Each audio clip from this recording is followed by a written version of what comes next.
আজকের এই ধানের শীষের নির্বাচনী জনসভার সম্মানিত সভাপতি বাংলাদেশ জাতীয়তাবাদী দল বিএনপির এবং সকল অঙ্গ সংগঠনের নেতৃবৃন্দ এবং আমার সামনে উপস্থিত টাঙ্গনবাড়িবাসী সবাইকে আমার শুরুতে সালাম, আসসালামু আলাইকুম এবং আদাব। সময় খুব বেশি নাই, আসলে আমার আপনাদের সাথে বেশি কথা বলারও নাই। আছে এই টাঙ্গনবাড়ি বাজারে চাঁদাবাজ কতগুলো আছে? চাঁদাবাজ বিএনপির লোক চাঁদাবাজি করছে 5ই আগস্টের পরে টাঙ্গনবাড়ি বাজারে। টুপি মাথায় দেওয়া চাঁদাবাজ আছে, খাতা কলম নিয়ে ঘরে স্লিপ দিয়ে চাঁদাবাজি করে এরকম লোক আছে না? বিএনপির লোক এত খারাপ, বিএনপির লোক ষাঁড়ের কলার ধরছে কয়জনের 5 তারিখের পরে? টুপি মাথায় দিয়ে হুমকি দিছে, এরকম লোক আছে না? হাট বাজার স্কুল কলেজ মাদ্রাসা বিএনপির লোকজন সব দখল করে নিচ্ছে। পাশে টিভি খুললে সামাজিক যোগাযোগ মাধ্যম থেকে শুরু করে চাঁদাবাজ চাঁদাবাজ চাঁদাবাজ চাঁদাবাজ চাঁদাবাজ, এটা ছাড়া ওই ধান্দাবাজদের আর কোনো কথা আছে? তারা ক্ষমতায় গেলে কর্মসংস্থানের কি ব্যবস্থা করবে, শিক্ষার কি ব্যবস্থা করবে, চিকিৎসার কি ব্যবস্থা করবে, কৃষকের কি উন্নয়ন করবে, আপনার আমার ভবিষ্যতের জন্য কি ব্যবস্থা করবে, এগুলো নিয়ে কোনো আলোচনা করে? বলতেছে চাঁদাবাজদের হাত থেকে দেশ রক্ষা করতে হবে আর আমাদেরকে ক্ষমতায় বসাইতে হবে।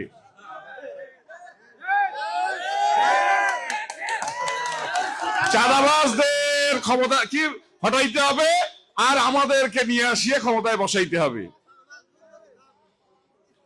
আমাদের কর্মজীবী মহিলাদের নিয়ে ওনাদের আমির সাহেব যে ব্যঙ্গ করছে, যে বাজে কথা বলছে, আপনারা শুনছেন? ওনাদের অভ্যাসে তাই। ওই এর আগে বলছিল রোজার পুজো এক কথা ঠুকুর আমরা বলি নাই, জান্নাতের টিকিট বিক্রি করে কয়েছে কি আপনারা কি জান্নাতের টিকিট পাইছেন, আমরা কি বেশি? আরে ভাই এই কথাটা কে বিএনপির লোক বানাইছে? হ্যাঁ, ওরাই বলবে, আবার ওরাই এখন ওদের মুখের কথা আমাদের উপর বসাই দিয়ে আমাদেরকে দোষ ধরবো। অপরাধটা আমরাই করছি, তাই না? তো এখন ওনাদের মহিলারা যে বোরকা পরি বাড়ি বাড়ি ভোট করি বেড়াইতেছে, এইটাতে ইজ্জত চাইতেছে না? যদি বাড়ির মহিলা বাইরে কাজ করতে গেলে অসুবিধা, তাহলে ওনাদের বাড়ির বউরা যে ভোট করি বেড়াইতেছে এটাতে সমস্যা নাই। কথা কি বুঝতে পারলাম? এখন আরেকটা বড় সমস্যা হচ্ছে, বিশেষ করে টাঙ্গনবাড়িতে খুব বড় সমস্যা, খুঁটে মারার সমস্যা, যে আপনার বাড়ির মা, আপনার বাড়ির বউ আর ওনাদের ভোটের হিসাব। ধানের শীষে ভোট দিলে কি হবে, আর বেস্টের ভোটটা আমরা নিচ্ছি। আমি এটা মনে করি না বাংলাদেশ জাতীয়তাবাদী দল বিএনপির কর্মী যারা জাতীয়তাবাদী আদর্শে বিশ্বাসী, তাদের পরিবারের লোক তাদেরকে ধোঁকা দিবে আমি বিশ্বাস করি না। আমি আমার প্রত্যেকটি দলের কর্মী এবং যারা সমর্থক আছেন তারা আপনাদের পরিবারের লোকের সাথে কথা বলবেন, তাদের এই দূরভিসন্ধি কোনো দিনও বাস্তবায়ন হবে না, হবে না, হবে না। এই ধোঁকাবাজ, এই ধান্দাবাজ, এই ধর্ম ব্যবসায়ীদের যে কোনো অভিসন্ধি থেকে আপনারা দূরে থাকবেন। একটা কথা সোজা বলা যায় না, সোজা রাস্তায় বলা যায় না, ওনাদের সব ধরনের নেতার কাছ থেকে আপনারা শুনবেন, আল্লাহর হস্তে কোনো কথা সোজা বলবে না। ওরা ওই শুরু করবে সরাসরি টাঙ্গনবাড়ি দিয়ে কচুপাড়া দিয়ে আমার নীলফামারী দিয়ে অভ্যাস নাই। হ্যাঁ, আমরা এদিক দিয়ে ঠিকই মিরগঞ্জ, হ্যাঁ ওদিক দিয়ে শিমুলবাড়ি দিয়ে দুনিয়া ঘুরে টুরিয়ে আমার নীলফামারী যাইবে, কিন্তু আমার সোজা রাস্তা দেখাইবে না তোমার। আমার কথা হচ্ছে, এই দেশে কি শরিয়া ভিত্তিক রাষ্ট্র ব্যবস্থা চালু আছে?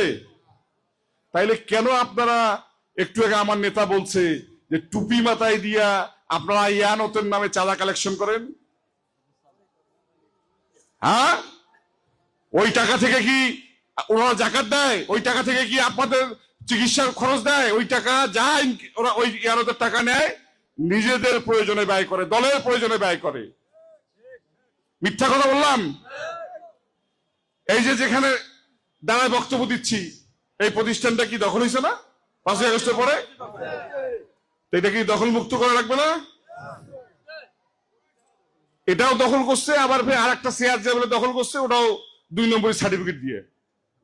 এত 2 নম্বরই আপনার তখন বলে, ওরে বাপ রে বাপ। প্রাইমারি স্কুলের শিক্ষক, মাদ্রাসার আপনার প্রিন্সিপাল কারো গায়ে হাত তোলা বাকি রাখেনি। আমার মনে হয় আওয়ামী লীগের এই 17 বছরেও কোন শিক্ষকের গায়ে সরাসরি কেউ হাত তুলছে এরকম নদীর এই জলঢাকায় নাই, যেটা বিগত 17 বছরে আপনারা দেখছেন। এখন তারপরেও যদি আপনারা মাথা ঠান্ডা রেখে এই ভোট পর্যন্ত ধৈর্য ধরে আপনারা 12 তারিখে আপনাদের রায় যদি হিসাব নিকাশ করে দেন, তাহলে এই অত্যাচার, এই জুলুম, এই অবচার থেকে আমরা মুক্ত হব কিনা বলেন? তাহলে আগামী 12 তারিখে আপনারা জাতি, ধর্ম, বর্ণ নির্বিশেষে ভোট সেন্টারে যাবেন, সকাল সকাল যাবেন, লাইনে দাঁড়াবেন। কারণ কি প্ল্যান হচ্ছে? না কি প্ল্যান করতেছে তারা? সকাল সকাল যাবে, ওমরা ভোটের লাইনে দাঁড়াইবে, এগুলো ধারাপাতের মতন শুনেন। আমরা প্ল্যান হইতেছে সব জায়গায় সকাল সকাল যাবো, লাইনে দাঁড়াবো, ভোট দেবো, আমাদের ভোট 10টার মধ্যে দেওয়া শেষ, এরপর পাড়ায় পাড়ায় যাবো, গন্ডগোল করবো, আবার ভোট দিয়ে দেবো না। আমার বাড়ির আবদার। আর আপনারা সবাই চুরি আর ফিতে পরি বসে আছেন নাকি? ওরা ফজরের নামাজ পড়ি ভোট দিতে যাবে, আমাদের লোকজন ঘুমাবে না। ওরা সারা জাগি থাকবে, সকালবেলা যে ভোট দিয়ে সন্ধ্যার সময় রেজাল্ট নিয়ে ওই দিন পরের দিন রাত্রে ঘুমাবে। আমাদের না ঘুমার অভ্যাস আছে। কারা কারা প্রথমে লাইনে যা দাঁড়াবেন?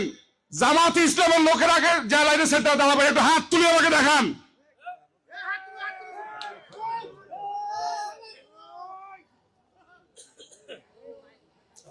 খালি আপনারা গেলে হবে না, বাড়ির মহিলাদেরকেও নিয়ে যেতে হবে। সময় বেশি নাই। আমি সনাতনী ভাইদেরকে বলতেছি, শার্টে বোতাম না থাকলে বোতাম লাগে নেন, আর 12 তারিখ বোতাম তাও তুলে খুলে দিবেন, খুলে দিয়ে সেন্টারে যাবেন, দেখি কে কি করে।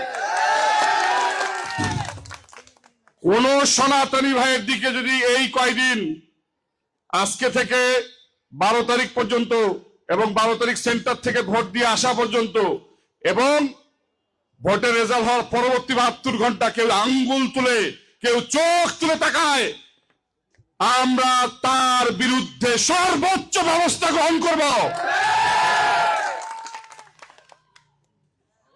সনাতনীদের নিরাপত্তা দেওয়ার জন্য প্রশাসনও আমাদেরকে অনুরোধ করেছে যে আপনারা তাদের যারা ভোটার, সনাতনী ভোটার যারা ভোট সেন্টারে যাবে, তাদের ভোট সেন্টার থেকে আসবে এবং তাদের বাড়ি ঘরে নিরাপত্তা দেওয়ার জন্য আপনারা প্রশাসনকে সহযোগিতা করবেন। এখানে সনাতনী ভাইয়েরা যারা আছেন তারা কি বিচলিত? আপনাদের যদি ঘাম ঝরে, আমাদের রক্ত ঝরবে। এটা কথার কথা বললাম না। এখানে যারা আছে অনেকেই পরিচিত আছে, আমার নম্বর থাকলে নিবেন, আপনাদেরকে আরো নম্বর দেওয়া হবে। যে কোনো জায়গায় সমস্যা হবে 2.5 মিনিটের মধ্যে সেখানে স্ট্রাইকিং ফোর্স যাবে সর্বোচ্চ। আর ভোট সেন্টারে 400 গজের মধ্যে পিঁপড়া উড়বে না। আমাদেরকে ডেকে, আপনাদেরকেও ডেকে সেই ব্রিফিং দিছে। তো আমি আর বক্তব্য দীর্ঘায়িত করব না। আপনাদের কাছে চাওয়া পাওয়ার, দেওয়া নেওয়ার কিছু নাই আমাদের। আপনাদের সাথে সম্পর্কটা আমাদের আত্মার খুঁটামারাবাসীর সাথে।